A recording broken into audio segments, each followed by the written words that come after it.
खबर आई उत्तरी गाजा से। इजरायल की सेना ने वहां लगातार तीसरे दिन अल शती शरणार्थी कैंप पर धावा बोल दिया। घनी आबादी वाले इस इलाके की गलियों में इजरायल के सैनिक टैंक लेकर घुस गए और हमास के ठिकानों पर जोरदार हमले कर दिए। इसके बाद हमास के लड़ाकों और इजरायल के सैनिकों के बीच आमने सामने की लड़ाई शुरू हो गई। दोनों तरफ से हुई ताबड़तोड़ गोलीबारी की वजह से पूरा इलाका दहशत में आ गया। इजरायल का आरोप है कि हमास के लड़ाके शरणार्थी कैंप में छिपकर उसके सैनिकों पर वार कर रहे हैं और इसीलिए इजरायल की सेना ने उत्तरी गाजा के अल शती शरणार्थी कैंप में एक बार फिर कहर बरपा दिया। इजरायल की फौज पिछले 3 दिन से वहां लगातार बम बरसा रही है, क्योंकि इजरायल का दावा है कि अल शती शरणार्थी कैंप हमास के बड़े गढ़ों में एक है। इसीलिए इजरायल की सेना वहां पूरी ताकत के साथ हमले कर रही है। इस कैंप में जारी इजरायल के सैन्य ऑपरेशन के वीडियो भी जारी किए गए, जिनमें खतरनाक हथियारों से लैस इजरायल के पैदल सैनिक हमास के लड़ाकों से आमने सामने की जंग लड़ते दिखाई दिए। एक वीडियो में इजरायल के जवान एक इमारत की पहली मंजिल से दूसरी इमारत में छिपे हमास के लड़ाकों पर गोलियां चलाते नजर आए, जबकि दूसरे वीडियो में इजरायल का एक टैंक अल शती कैंप की गलियों में घुसकर हमला करता दिखाई दिया। वहां से जंग की जो तस्वीरें सामने आईं, उनमें हर तरफ सिर्फ और सिर्फ बर्बादी नजर आई। पिछले 3 दिनों से जारी इजरायल की बमबारी ने वहां की ज्यादातर इमारतों को मलबे के ढेर में बदल दिया। लेकिन हमास को मिटाने पर तुली इजरायल की सेना घनी आबादी वाले उस इलाके पर हमले करने से नहीं चूक रही, क्योंकि इजरायल ने वहां हमास के कई अहम ठिकाने होने का दावा किया और आरोप लगाया कि अल शती शरणार्थी कैंप में स्कूलों, अस्पतालों और मस्जिदों के आसपास हमास ने सुरंगें बना रखी हैं, जिनका इस्तेमाल हमास के लड़ाके इजरायल के हमलों से बचने और उसके सैनिकों पर वार करने के लिए करते हैं।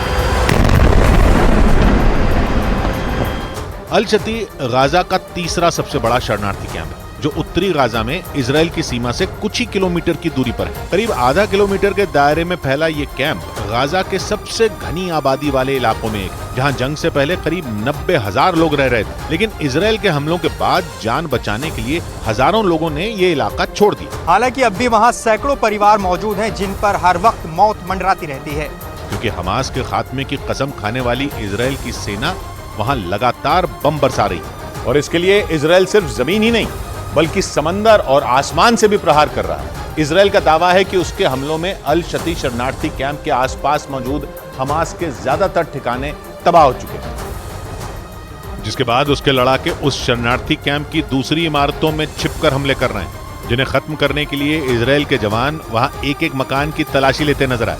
इस दौरान उन्हें हमास का जो भी लड़ाका मिला उसे गोलियों से भून दिया गया।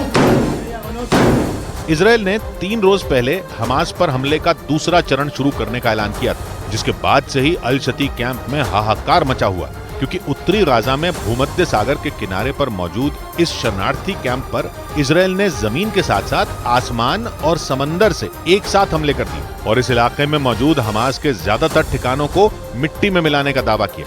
इजरायल के मीडिया के मुताबिक बीते 3 दिन में वहां की सेना अल शती कैंप पर 50 से ज्यादा हवाई हमले कर चुकी है, जिनमें हमास की 5 सुरंगों को ध्वस्त करने और उसके कई लड़ाकों को ढेर करने का दावा किया गया। इस बीच इजरायल की उत्तरी सीमा पर भी लड़ाई बेहद खतरनाक होती जा रही है। वहां हिजबुल्लाह के ताबड़तोड़ हमलों से भड़के इजरायल ने जंग का दायरा बढ़ाते हुए लेबनान की सीमा के काफी भीतर तक हमले करने शुरू कर दिए और लेबनान की सीमा से कई किलोमीटर अंदर बने हिजबुल्लाह के ठिकानों पर बम बरसा दिए।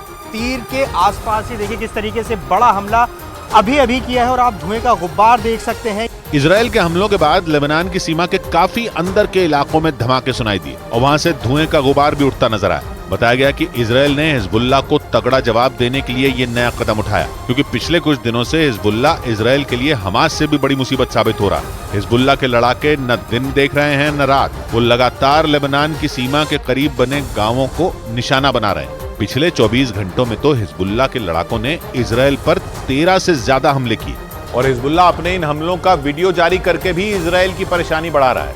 माना जा रहा है कि ऐसे वीडियो जारी कर हिजबुल्लाह इजरायल के सैनिकों का हौसला तोड़ना चाहता है और उन्हें यह भी बता रहा है कि इजरायल की सेना हिजबुल्लाह को हमास की तरह समझने की कोशिश न करे, क्योंकि हिजबुल्लाह हमास से ज्यादा खतरनाक हथियारों से वार करने की ताकत रखता है। इजरायल की सेना को खौफ से भरने के लिए हिजबुल्लाह ने एक बार फिर एक वीडियो जारी किया जिसमें इजराइल के एक बड़े इलाके में एक के बाद एक कई धमाके होते दिखाई दिए।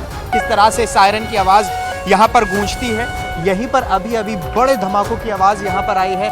हिजबुल्लाह ने इजरायली सेना को निशाना बनाने के बाद ये दावा किया कि उसने इजराइल के ताकतवर मेरकवा टैंक को तबाह कर दिया। इजरायली फौज ने अपने इस घातक टैंक को गाजा के साथ साथ लेबनान की सीमा पर भी तैनात किया है। इजराइल के मुताबिक उसके मेरकवा टैंक को दुश्मनों को ढेर करने में महारत हासिल है, लेकिन पिछले कुछ दिनों में हिजबुल्लाह ने कई बार यह दावा किया कि मेरकवा टैंक उसकी मिसाइलों का निशाना बन गया। माना जा रहा है कि इस बात का ढोल पीटकर भी हिजबुल्लाह ये साबित करने की कोशिश कर रहा है कि इजराइल की सेना उसके आगे कहीं नहीं ठहरती।